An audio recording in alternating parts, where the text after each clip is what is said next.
A European logistics company that wanted to actually was a very interesting case study, Mhm. and they've developed internally a number of different solutions, and they wanted to take some of those solutions to the American market. They've had already a fairly large customer base. They were working with very large distributors, and they've developed a digital broker solution. They've developed a TMS, transportation management solution. They've developed a few others. Our job was to actually help them first and foremost understand which of the solutions that they were launching in the new market in the United States.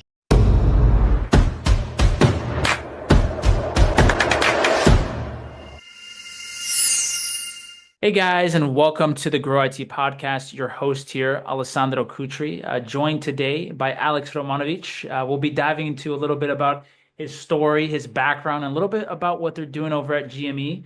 So definitely make sure to stick around. But without further ado, I'll just pass it on over to you, Alex. If you don't mind just telling the audience a little bit about yourself and how you got to where you are today.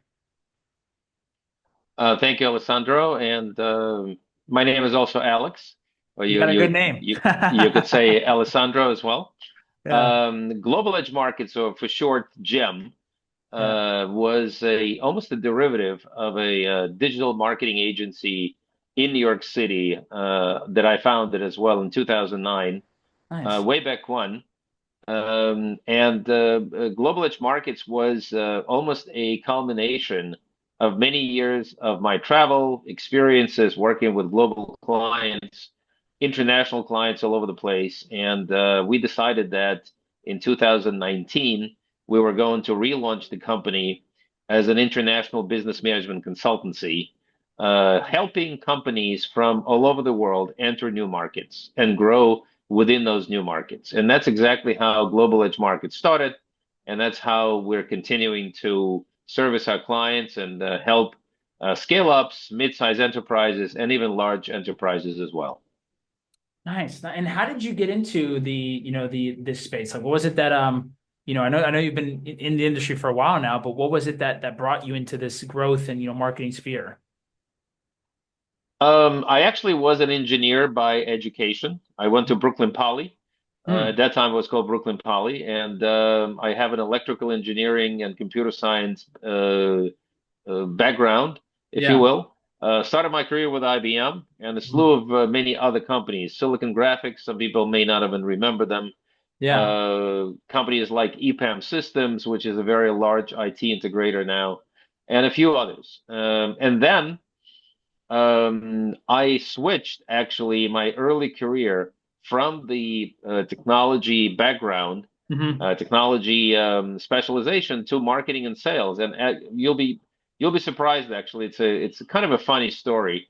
I used to get calls from the sales team taking clients out to golf games, and they would call me from the golf course and say, "Alex, Alex, I have a question from a client, and I would love to put you on the phone. Can you tell him what the capacity planning should be for the IBM mainframe and so forth and so on?" And I was doing this for a while, and then I said to myself, "Wait a minute, I could be on that golf course Yeah. answering those questions and doing the sales." And Yeah. that's exactly what happened. I actually applied to a redeployment program within Hmm. IBM and switched to a New York City office and became my career became kind of an interesting start. First as a pre-sales engineer, and then later on as a sales and marketing executive, and then Wow. I grew from there and became more of a aligned with the marketing and sales career. Nice, nice. And so, obviously what you guys, I want to dive into a little bit about, kind of what you guys are doing at Globalized Markets, right? And what are some of the specific, pain points and problems that, clients are typically coming to you guys with? And how do you really help them overcome those? Like, what does that look like? That's a great question because a lot of folks coming, let's say, to the United States market from abroad, they concentrate on a lot of operational issues, legal, operational, HR, talent search, and so forth and so on. And we feel that sales and marketing and business development and business growth sometimes gets very overlooked, and not enough attention is being paid to that. Yeah. So what we do is we help our clients first and foremost soft land through a number of different methodologies. We have a number of self-assessment methodologies that they can use themselves and assess their readiness, their level of readiness Yeah. to actually expand into new markets. Hmm. Have they actually tried all the different strategies and tactics within their local and regional markets? Number one. Number two, is their technology and solutions ready for the market? Are they competitive? What is pricing like? What is monetization like? And so forth.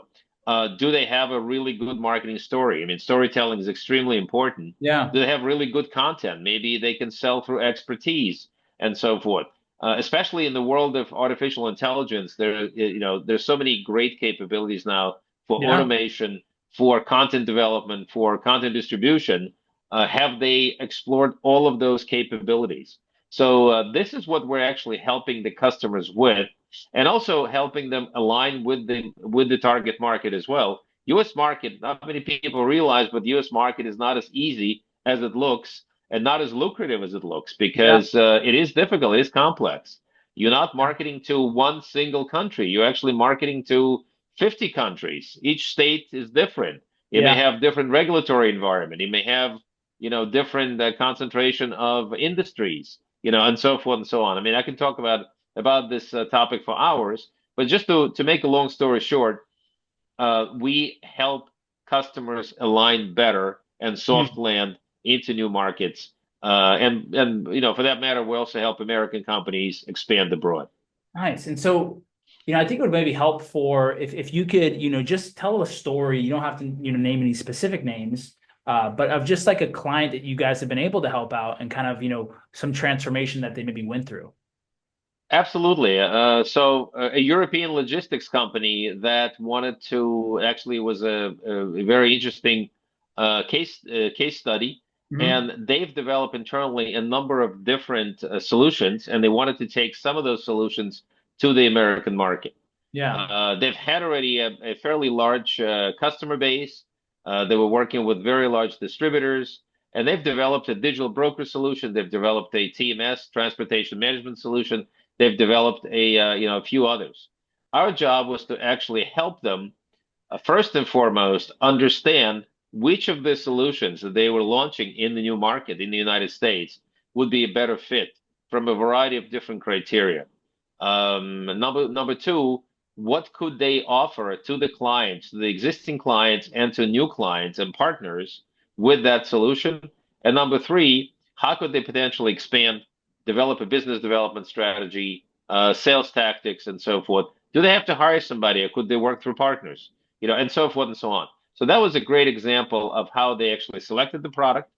They launched that product. Mhm. It turned out to be a project where we also had to do some branding, and we had to Yeah. come up with the brand name. We had Yeah. to come up with some strategies on brand activation. So it was a bit of marketing work as well. But for the most part, it was a fairly comprehensive project in terms of business management consulting, strategy consulting, and Yeah. marketing consulting. Yeah, and it's awesome, right? And it's one of those things where it's so important, right, to have that strategy line and being able to say, okay, like where, because a lot of times people go into it where they're just like, hey, we'll figure it out. We'll go into this market and we're going to figure it out. But if you don't actually have the strategy and the game plan, before and actually tackle these markets and tackle these new initiatives, you're setting yourself up, for failure, right? And so I love that you bring that up in terms of making sure you guys have that plan execution that you're able to align both of those. Now, Absolutely. and in terms of what you guys have done, because I'm curious to get, it seems like you have a lot of experience with marketing and that's your background, right? You've been doing that for quite a while. Well, what have been some things that, you guys have used internally, right, to help you guys grow your business? Like what have been things that, been able to help you guys, from a marketing perspective? Absolutely. As a matter of fact, I just spoke with a group of executives to talk about how to grow a consulting company and how to expand a consulting company, what techniques and tactics and technologies we've used in the past to Yeah. grow our company. I'll be honest with you, traditional marketing, traditional relationship building still works. Yep. Even with all the tech you have in the world, with 1,000. AI, with automation and so forth, the power of a handshake, the power of being there, the power of showing up is still Yeah. very strong. So I Great. think it's important for companies to realize that, especially after COVID, where there was a lot of thirst for a meeting again and exchanging ideas, exchanging energies, and so forth. So I think some of the traditional marketing approaches still work. Yeah. Events, roundtables, thought leadership, sharing of that content, storytelling, and so forth. Obviously, with the world of AI and the world of automation, we have automated our processes quite a bit. Yeah. Internally, we migrated to a platform called HubSpot. Yeah. I don't know if folks know what that is, but it's similar to Salesforce. It's similar to platforms like that. And Yeah. we've automated some of the processes in terms of lead generation, in Yeah. terms of content development and distribution, Yeah. social media, and so forth. And we're trying to integrate that, between marketing and sales in the what the industry calls an ABM approach, the account-based marketing Yeah. approach, Yeah. where Yeah. we focus on instead of going after many, we focus on a few with very personalized content, with very specialized content, and we help Hmm. by sharing some of the expertise as well. So there were some things that we Yeah. put in place in terms of automating it using tech, using some of the best practices. But let me tell you, traditional still works. Traditional still works very well. The fundamentals, man. Yeah, and you're so Yeah, right. It's actually what we focus on over here as well, right? It's all about building relationships. That's the always going to be the backbone of your company, and the fundamental stuff always does it's always going to work, right? The fundamentals will always how you apply them may be a little bit different in terms of your strategy itself.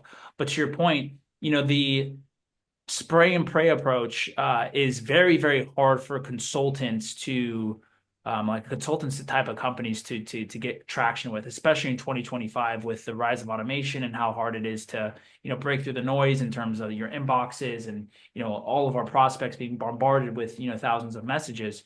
So you have to take sure. more of that personalized route that's more intentional and more focused on building a relationship rather than just you know trying to shove them down a sales process, right? So it's Absolutely. definitely I love that you bring it up, and I think that's where we're moving towards, right? And really the only stuff that's really working in today's day and age. I'm curious to get your perspective on you meant because you mentioned a lot of things right now that I think a lot of people could take value from. But what are some other trends that you're seeing right now within the marketing space, that you're noticing, and kind of maybe how are you positioning yourself to either take advantage of them, or how are you helping your clients take advantage of them? Again, we continue with expertise-based selling, with expertise-based marketing, content-based marketing, and so forth. So there's some traditional marketing approaches that still work and still very much needed, like search engine optimization Yeah, and obviously advertising. We have to, fortunately or unfortunately, we have to deal with some of the ad companies like Google and Meta and some of the other ones. yeah, What we also noticed is that um, the relationship building part of marketing is also changing quite a bit. hmm, So people are getting a lot more focused. People are getting a lot more focus oriented. They're getting a lot more expertise oriented, and it's very important, especially with the tools like ChatGPT and some of the other ones. It's very important to concentrate on that focus, and very important to communicate that focus to the folks. yeah, Specialization is still very much in demand. And by creating a niche marketing strategy, creating something unique, creating something competitive, monetized, will definitely give you a benefit. The other piece that's important, and we actually have a practice on that particular topic, is the monetization and productization of your services. Folks want to know, customers want to know what they should expect. yeah, Nobody wants to have a mystery.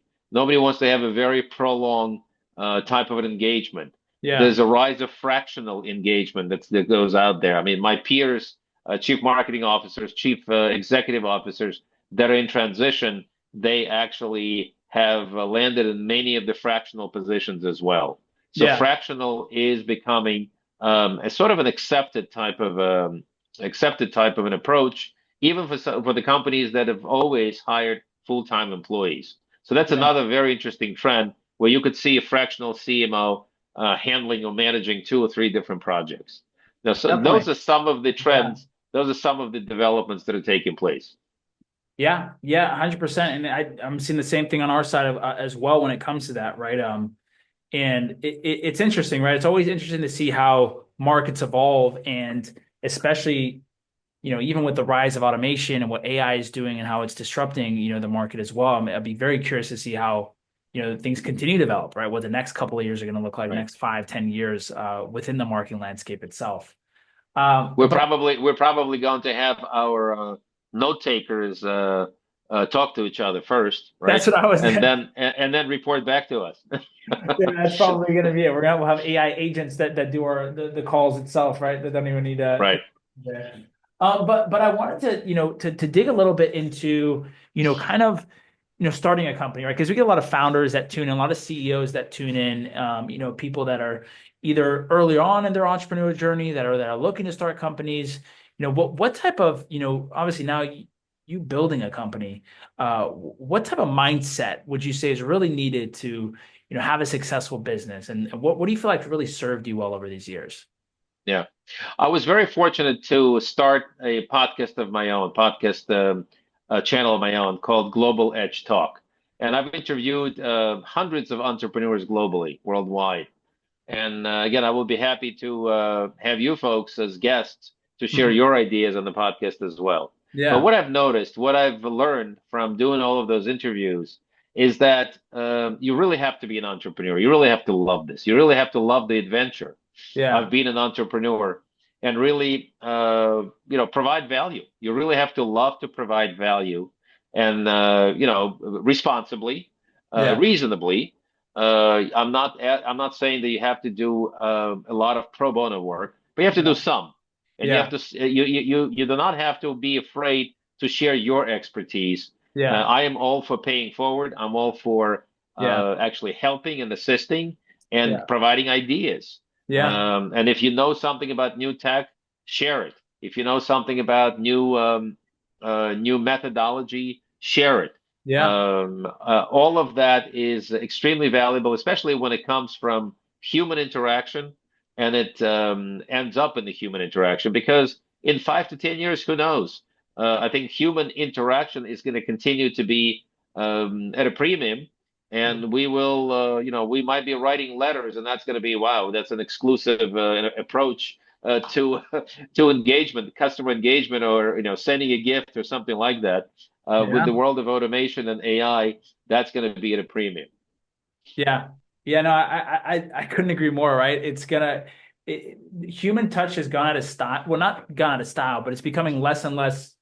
You know, people are integrating it less and less, right? And so the Yeah, value of it is going to become more and more as we continue to go more and more towards automation, right? So the human touch and correct. element is going to be valued, to what you're saying, because of the fact that we're moving away from it, right? And so Right. I think people thrive for that. People strive, to have those human connections. And at the end of the day, that's why relationships, like we were talking about earlier, are so important Right. within your business, even just not even from like a marketing and sales perspective, but even from a client perspective, right? And the Yeah. relationships that you build with them. I also think that personalization is going to be at a premium as well. Yeah. It's very important not to forget about that. There have been Yeah. a lot of digital platforms promising us, and the digital advertising platforms promising personalization to us and for us.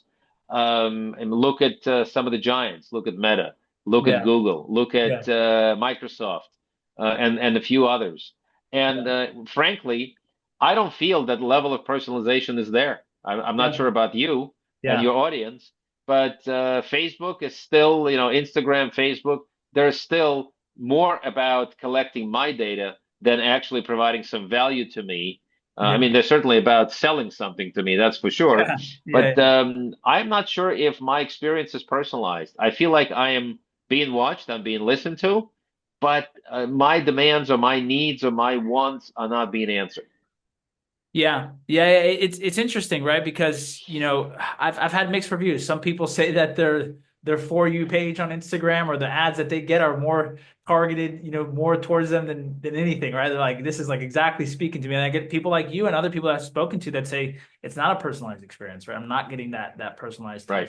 touch. And it'll be interesting to see how it continues to develop, and as we continue to go down this rabbit hole, what Yeah, and by the way, there's a big difference between invasive experience and personalized experience, that's for right? damn sure. And Yeah, this is the very thin line that a lot of the ad platforms and marketing platforms have to exercise. Being invasive does not mean that you're personalized, yeah. and you have to think about that for a moment. Yeah, yeah.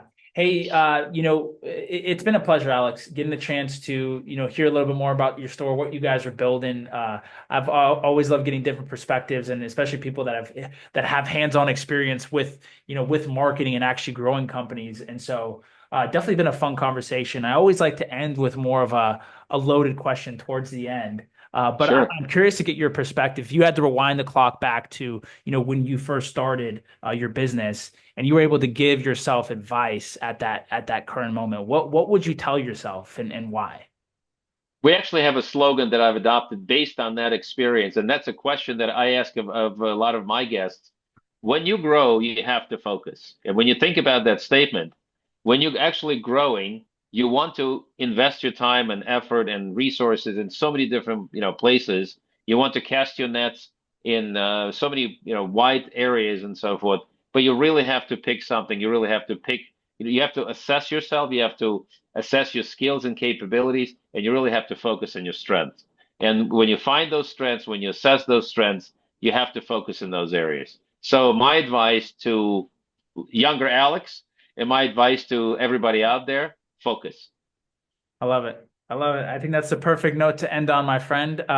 Thanks so much for coming on again. If people are listening to this, they want to reach out to you or they want to check out your podcast, what are some good ways to find you guys? Like, what are some links for that itself? Oh, you can Google my name, you can Google GEM, Global Edge Markets, and I'll certainly provide more information to you as well, to your Perfect. audience. Perfect. We'll make sure to include all of that in the description. If you guys are listening to this, make sure to go check out Alex and the team and give his podcast a subscribe over there as well.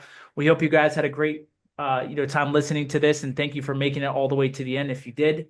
And thanks again, Alex, for coming on. Thank you very much, Alessandro. Take care. Ciao, ciao.